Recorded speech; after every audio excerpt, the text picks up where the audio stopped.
Welcome back. You're still tuned into Trading Hour, and let's get a conversation going on the markets because they really remain in top focus. We have Vikas Khemani joining us, founder of Carnelian Capital Advisors.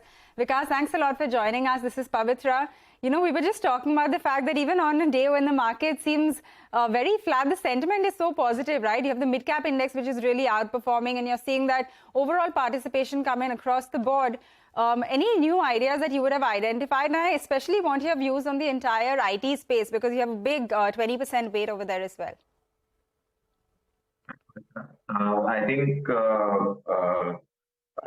ideas, to be very frank, continues to remain same because India's story doesn't change overnight. I think broadly things are in play.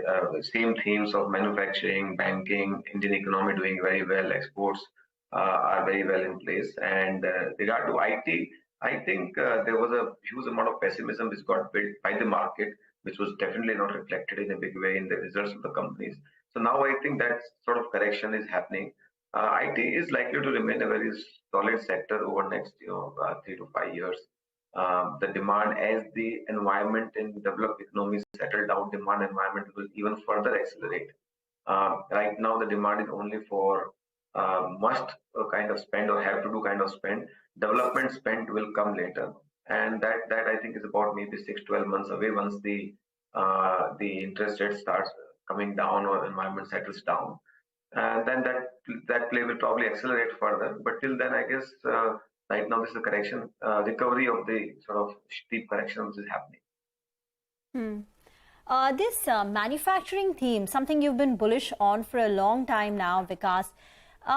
Which sectors is it more concentrated in? Is it across sectors? How do you pick the winners from the losers when it comes? Because manufacturing is a very, very broad theme per se. So if someone needs to pick individual stocks, because in any sector, you'll always have one stock up 20% and another stock down 20% in the same year. So how do you pick the winners over there? What would be the key factors that you are watching out for? And I remember once you're telling me that manufacturing has just begun, but the stocks have already run up. Many of the aeronautics space or defense space.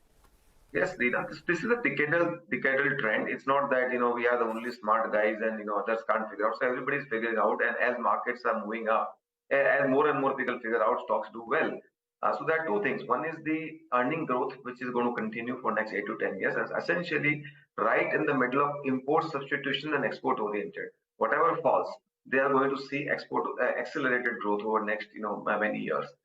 And if you see the key sub-segments which you can broadly understand, and many more are emerging, but it is right now in the middle of auto components, engineering goods, chemicals, specialty chemicals, footwear manufacturing, garmenting, defense. So many, it's a very wide sort of spectrum, and you every now and then you come across very interesting companies which are in the middle of it. Like I met other day a company which was 2 years ago in NCLT and going through stress, and this year they did 500 crores of exports to US and completely turned around. So these are the kind of opportunity which is coming up, and I think this is here to stay, and we will figure out more and more opportunity. The key thing to identify is whether the company's management is good.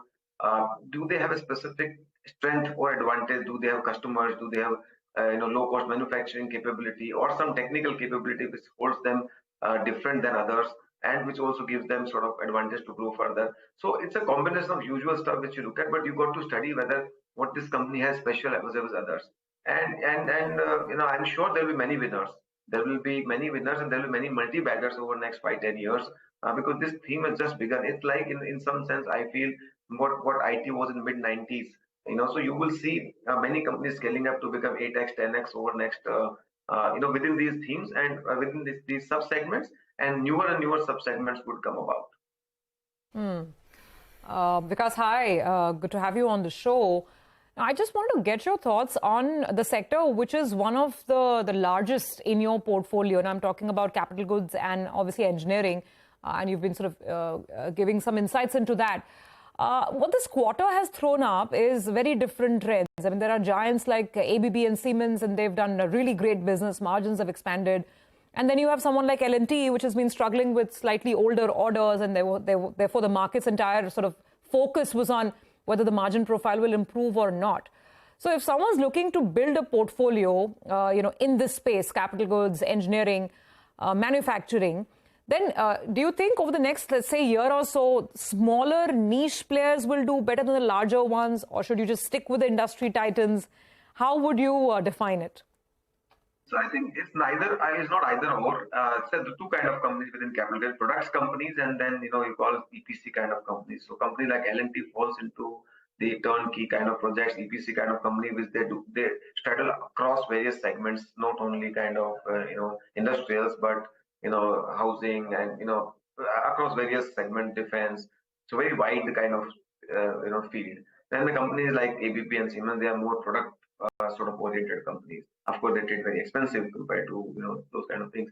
But there is a clearly product companies will have a high operating leverage, because as the growth comes in, they tend to have margin expansion, which is not as much the case in case of EPC companies. But EPC companies also would have growth, which is sort of solid and robust ahead of it. So it's a combination of trade-off between the management margins and the growth and valuation, right? I think you are better off. At least what we have chosen is taken a mix of both approach. But our larger weight is in the company which have niche capabilities with higher margins and a very, very, very sort of a large segment to operate. They can grow maybe 20-30% over the next 5-7 years. So the niche capability will probably grow faster because of their base and the tailwind. And if you look at today, the capex cycle across the globe is robust. It's not only in India. So you can benefit both from export as well as domestic demand. Those are the kind of companies we like it, and we think that many of those companies will be future multi-baggers. Okay, got that. Vikas, the other space I want to ask you about is this entire auto pack. Even the earnings which came through, a lot of them were better than estimated, right? But the stocks have also run up quite a bit. Do you think at these levels, this is still a good space to get into? And then how would you play the auto pack? Is it through the frontline companies? Would you look at the ancillaries? Would you look at the entire EV push? How would you approach this space? So again, like I said, you got to study the individual model of the company. I think, again, auto component space is a long cycle, depends on time horizon. I don't know whether next 1-2 quarters they can correct. They might correct, but if you look at 3 to 5 years view, you have a great run ahead, because auto demand has just picked up. And ideally, of course, you want to study buy the company which are also well prepared for the EV shift, because that is real and here to stay, and we are already beginning to see that. So if you see company which kind of benefit both from conventional as well as EV, and there are companies which are falling into both buckets and capturing the incremental growth coming from EV segment. Those are the kind of companies very well you would want.